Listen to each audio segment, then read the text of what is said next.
আপনি আল্লাহর কাছে ক্ষমা প্রার্থনা করুন। ক্ষমা চাওয়ার সর্ব উপযুক্ত সময় আমার কাছে মনে হয় রাতের শেষ অংশগুলো। কারণ রাত যত গভীর হতে থাকে মানুষের বাড়ির দরজাগুলো তত বন্ধ হতে থাকে। রাত যত গভীর হতে থাকে মানুষের বাড়ির দরজাগুলো তত বন্ধ হতে থাকে। কিন্তু রাত যত গভীর হতে থাকে আসমানের দরজা তত খুলে যেতে থাকে। রাত যত গভীর হতে থাকে আকাশের দরজাগুলো তত খুলে যেতে থাকে।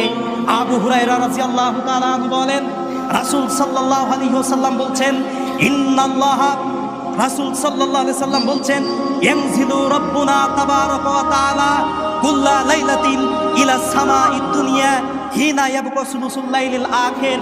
নিশ্চয় মহান তাবারাকা ওয়া তাআলা প্রত্যেক শেষ রাত্রিতে রাতের তৃতীয় অংশে প্রথম আসমানে নেমে আসেন, দুনিয়ার আসমানে নেমে আসেন।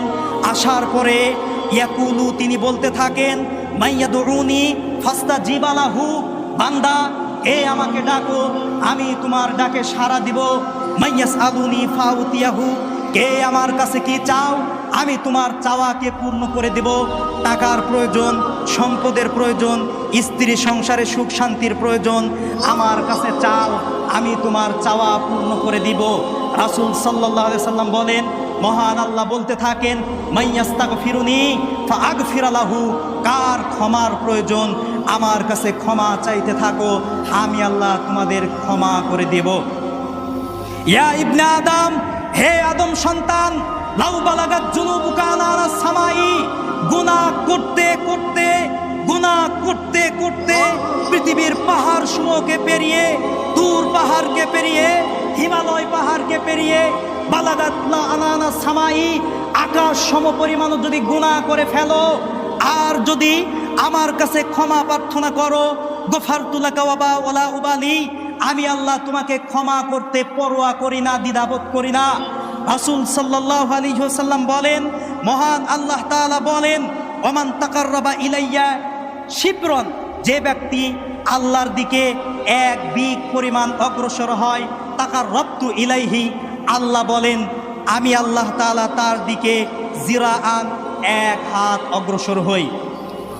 রাসূল সাল্লাল্লাহু আলাইহি ওয়াসাল্লাম বলেন, শুনুন আল্লাহ তাআলা আপনাকে কত ভালোবাসেন দেখেন। আল্লাহ তাআলা শেষ রাত্রিতে আপনাকে ক্ষমা করার জন্য আর সেরে প্রথম আসমানে নেমে আসেন, আর আপনি আল্লাহর কাছ থেকে ক্ষমা নেওয়ার জন্য কোনো প্রয়োজন মনে করছেন না, আল্লাহর দিকে অগ্রসর হন। আল্লাহ কত ভালোবাসেন আপনাকে। রাসূল বলছেন, আল্লাহ রসুল বলছেন, মহান আল্লাহ বলেন, যেই ব্যক্তি আল্লাহর দিকে এক বিঘ অগ্রসর হয়, মহান আল্লাহ তাআলা তার দিকে এক হাত অগ্রসর হন। আল্লাহ রসুল বলছেন, মহান আল্লাহ বলেন, ওমান তাকাররাবা ইলাইয়া জিরাআন, যে ব্যক্তি আল্লাহর দিকে এক হাত অগ্রসর হয়, তাকাররাবতু ইলাইহি বাআন, আল্লাহ বলছেন আমি তার দিকে দুই হাত অগ্রসর হই।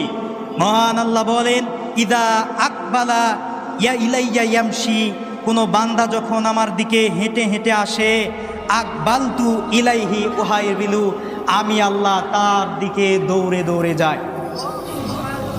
সম্মানিত উপস্থিতি, তাই আপনাকে বলছি, আপনি শেষ রাত্রিতে উঠুন, 2 রাকাত, 4 রাকাত, 6 রাকাত, 8 রাকাত, সাধ্য অনুযায়ী সালাত আদায় করুন। সালাত শেষে আসমানের দিকে দুহাতকে উত্তোলন করুন, করে আসমানের মালিককে ডাক দিয়ে বলুন, আল্লাহ, আরামের ঘুমকে হারাম করে, স্ত্রী সন্তানের মায়াকে ত্যাগ করে, শীতের রাতকে তোয়াক্কা না করে, তোমার ভয়ে তোমার কাছ থেকে ক্ষমা পাওয়ার জন্য তোমার দরবারে দুখানা হাত উত্তোলন করলাম। আল্লাহ, তুমি আমার খালি হাতকে ফেরত দিও না। রাসূল সাল্লাল্লাহু আলাইহি সাল্লাম বলছেন, যখন দোয়া করবেন একাকী নিরলয় দুহাত তুলে আল্লাহর কাছে দোয়া করুন। আল্লাহ রসুল বলছেন, ইন্না রাব্বাকুম হাইয়ুন কারিমুন, নিশ্চয়ই তোমাদের রব মহান দাতা। ইয়াস্তাহি মিন আবদিহি, আল্লাহ ওই বান্দা থেকে লজ্জা পান যেই বান্দা ইজা রাফা ইয়াদাইহি ইলাইহি ইয়ারুদ্দুহুমা সিফরান, 2 হাত তুলে আল্লাহর কাছে দোয়া করতে থাকে, আল্লাহর কাছে চাইতে থাকে, আল্লাহ তাআলা ওই বান্দার খালি হাতকে ফেরত দিতে লজ্জাবোধ করেন। আপনি আল্লাহর কাছে হাত তুলে দোয়া করুন, আল্লাহর কাছে চান, নিজের প্রয়োজনকে আল্লাহর সামনে উপস্থাপনা করুন। আল্লাহ রসুল বলছেন, হাত তুলে যখন আপনি দোয়া করবেন, আপনার হাতকে ফেরত দিতে আল্লাহ লজ্জা পান, মানে আপনার হাতকে আল্লাহ খালি হাতে ফেরত দিবেন না। সুবহানাল্লাহ। সম্মানিত উপস্থিতি, বলছিলাম আল্লাহর কাছে হাত তুলে আপনি কাঁদেন, চোখের ফোঁটা থেকে, চোখের কোণা থেকে পানি বের করেন। রাসূল সাল্লাল্লাহু আলাইহি ওয়াসাল্লাম বলছেন, লা ইয়ালিজুন নারা রাজুলুন বাকা মিন খাশিয়াতিল্লাহ, যেই ব্যক্তি আল্লাহর ভয়ে কাঁদে সেই ব্যক্তি আল্লাহর জাহান্নামে কখনো যাবে না। হাত্তা ইয়াউদাল লাবানু ফিজ জারই, দুধ দহন করে, গাভী থেকে দুধ দহন করে ওই দুধ উলানে প্রবেশ করানো যেমন অসম্ভব, আল্লাহর ভয়ে কাঁদে যে ওই ব্যক্তির জন্য জাহান্নামে যাওয়া তেমন